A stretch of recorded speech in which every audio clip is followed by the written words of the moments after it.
গাইছ মই দেৰগাঁও নোপোৱাৰ আগতে এই টোল গেটটোত আছোঁ।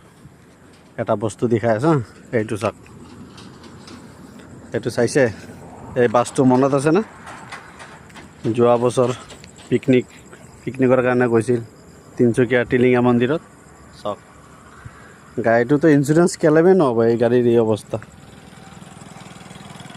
এই গাড়ীটো অৱস্থা চেছ। চাওক, মালিকেতো এইটো গাড়ী ক'ত লৈ যাব? বনাওঁতে নতুন গাড়ী আহি যাব। এই গাড়ীটো কিমান মানুহৰ জান খাই দিছে, এই মাদাৰচোত গাড়ীয়ে।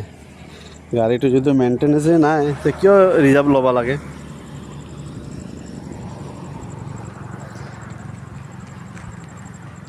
গাড়ীৰ অৱস্থা বহুত বেয়া। আৰু যোনটো গাড়ী ইয়াৰ লগত মাৰিছিল 12 চকা, সিটো গুচি গ'ল। সিটো বিন্দাছ টিপ মাৰি আছে, কয়লা গাড়ী আছিল, আৰু সি এতিয়া ইয়াতে পৰি আছে।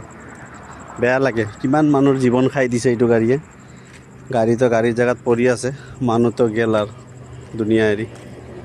আৰু এইটো হুইল চুইল গোটেই চুৰে ৰাতি খুলি হুইল চুইল হেৰি লৈ গৈছে, এক্সেল লৈ গ'ল, টায়াৰ লৈ গ'ল।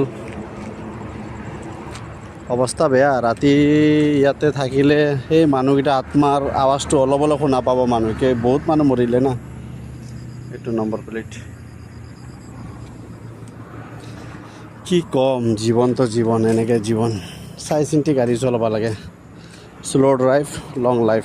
মই বেছি নাদাবাওঁ, 60ৰ ওপৰত মই গাড়ী কেতিয়াও নাদাবাওঁ। যে 60ৰ ওপৰত দবালে কি হয়, যদি মই ব্ৰেক মাৰোঁ জাগাত গাড়ী ৰখি যাব। যদি 80, 100 দবাওঁ, ব্ৰেক মাৰিলেও ব্ৰেকে কাম নকৰে।